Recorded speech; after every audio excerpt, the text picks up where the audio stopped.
Bismillahirrahmanirrahim. Assalamualaikum warahmatullahi wabarakatuh. Perkenalkan, nama saya Rizka Oktarianda dengan NIM 10220011, Fakultas Syariah Prodi Hukum Pidana Islam, kelas 3B Hukum Pidana Islam.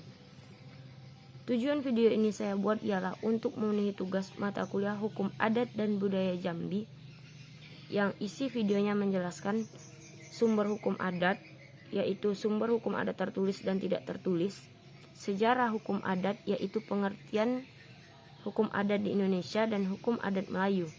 Yang ketiga, sistem hukum adat, yang terdapat pengertian corak hukum adat di Indonesia dan corak hukum adat Melayu. Yang keempat, persekutuan hukum adat, yang di dalamnya terdapat pengertian terus persekutuan hukum adat Melayu dan wilayah masyarakat adat. Langsung saja saya akan menjelaskan. Yang pertama, sumber hukum adat dibagi menjadi dua, yaitu sumber hukum tidak tertulis dan sumber hukum tertulis.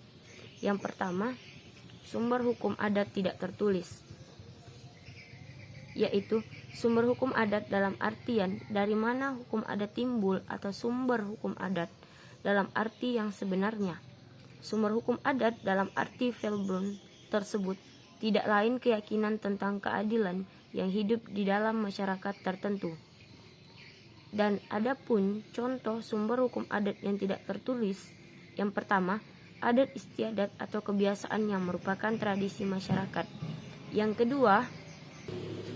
kedua, kebudayaan tradisional rakyat. Yang ketiga, kaidah dari kebudayaan Indonesia asli. Dan yang keempat, perasaan keadilan yang hidup dalam masyarakat. Yang kelima, hasil-hasil penelitian tentang hukum adat, nilai-nilai yang tumbuh dan berlaku dalam masyarakat. Selanjutnya, sumber hukum adat tertulis. Sumber hukum adat dalam arti di mana hukum adat dapat diketahui dan ditemukan. Sumber hukum ini menunjukkan kepada tempat atau bahan yang dapat digunakan untuk mengetahui di mana hukum itu ditempatkan dalam lembaran negara. Adapun contoh sumber hukum adat tertulis, yaitu jurisprudensi adat. Selanjutnya, dokumen-dokumen yang hidup pada waktu itu yang memuat ketentuan-ketentuan hukum yang hidup. Yang ketiga, kitab-kitab hukum yang pernah dikeluarkan oleh raja-raja. Dan yang keempat, doktrin tentang hukum adat. Selanjutnya, sejarah singkat hukum adat yang ada di Indonesia.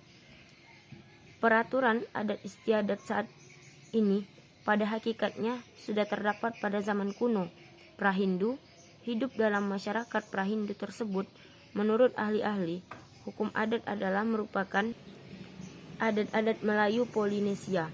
Kemudian datang kultur Hindu, kultur Islam, dan kultur Kristen yang masing-masing mempengaruhi akulturasi tersebut, yang sejak lama menguasai tata kehidupan masyarakat Indonesia sebagai suatu hukum adat, sehingga hukum adat yang kini hidup pada masyarakat itu adalah hasil akulturasi antara peraturan-peraturan adat istiadat zaman Hindu dengan peraturan-peraturan hidup yang dibawa oleh kultur Hindu, kultur Islam, dan kultur Kristen. Sejarah hukum adat Melayu dimulai saat bangsa Melayu yang datang ke Nusantara telah membawa bersama kebudayaan unik dan tersendiri yang meliputi keseluruhan cara hidup mereka. Kebudayaan ini yang dikenali sebagai adat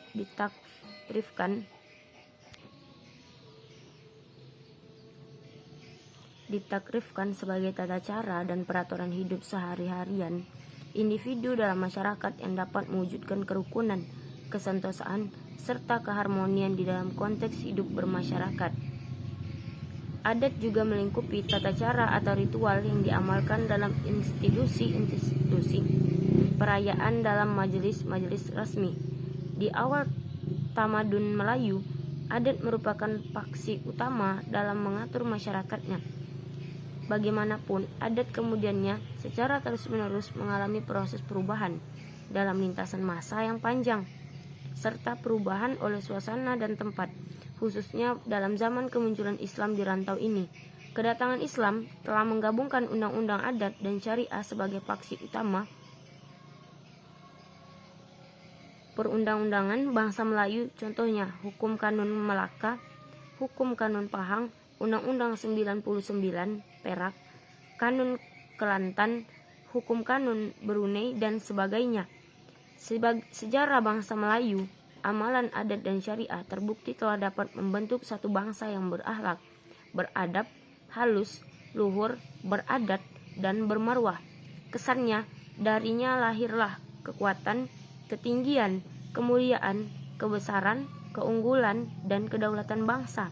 Beberapa perspektif dapat dilihat dalam adat Melayu itu, di antaranya adat yang sebenarnya adat atau dikenali sebagai adatullah, dan adat yang diadatkan.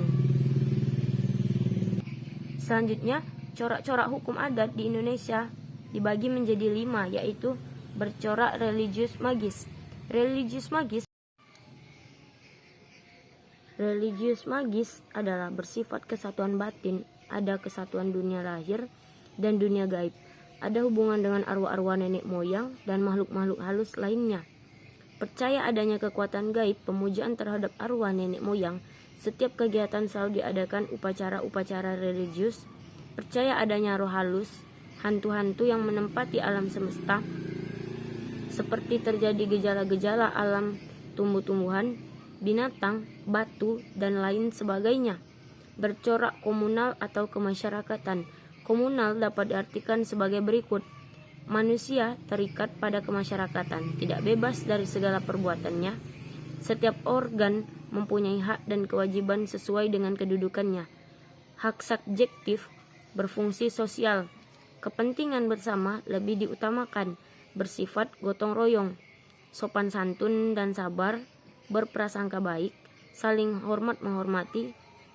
Bercorak demokrasi. Dalam kehidupan masyarakat, segala hal selalu diselesaikan dengan rasa kebersamaan. Kepentingan bersama lebih diutamakan daripada kepentingan-kepentingan pribadi sesuai dengan asas permusyawaratan dan perwakilan. Sistem-sistem pemerintahan, adanya masyarakat di balai desa, setiap tindakan pamong desa berdasarkan hasil musyawarah dan sebagainya. Bercorak konten atau tunai.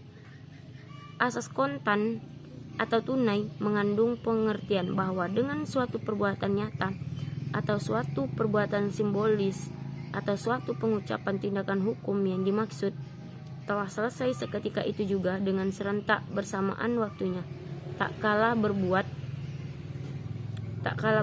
atau mengucapkan yang harus diharuskan oleh adat. Bercorak konkret. Tiap-tiap perbuatan atau keinginan dalam hubungan-hubungan hukum tertentu harus dinyatakan dengan benda-benda yang berwujud. Tidak ada janji-janji yang dibayar dengan janji, semuanya harus disertai tindakan nyata. Tidak ada saling mencurigai satu dengan yang lain pada umumnya. Masyarakat Indonesia dalam melakukan perbuatan hukum selalu konkret atau nyata. Selanjutnya, pengertian persekutuan hukum adat. Persekutuan hukum adat mengandung pengertian yang bersifat khusus dan sempit. Misalnya, persekutuan hukum adat kekerabatan, ketetanggaan, atau keorganisasian. Persekutuan hukum adat juga bisa dilihat dari lingkungan masyarakatnya. Misalnya, untuk lingkungan masyarakat hukum adat Minangkabau disebut persekutuan hukum adat Bodi, Caniago, Koto, Piliang, Pesisir, atau persekutuan hukum adat Pepadun dan Pesisir di Lampung. Wilayah masyarakat adat. Pembagian wilayah atau lingkungan berlaku hukum adat di Indonesia digagas pertama kali oleh Van Vellenvoort. Menurutnya, hukum adat dapat dibagi menjadi 23 lingkungan adat, yaitu Aceh, Gayo dan Batak, Nias dan sekitar, Minangkabau, Mentawai, Sumatera Selatan, Enggano, Melayu, Bangka dan Belitung, Kalimantan, Sangiheta Laut, Gorontalo, Toraja, Sulawesi Selatan, Maluku Utara, Maluku Tenggara, Papua, Nusa Tenggara dan Timur, Bali dan Lombok, Jawa dan Madura, Jawa Mataram, dan Jawa Barat. Cukup sekian video yang dapat saya sampaikan, lebih dan kurangnya saya mohon maaf. Saya akhiri dengan ucapan wabillahi taufik wal hidayah. Wassalamualaikum warahmatullahi wabarakatuh.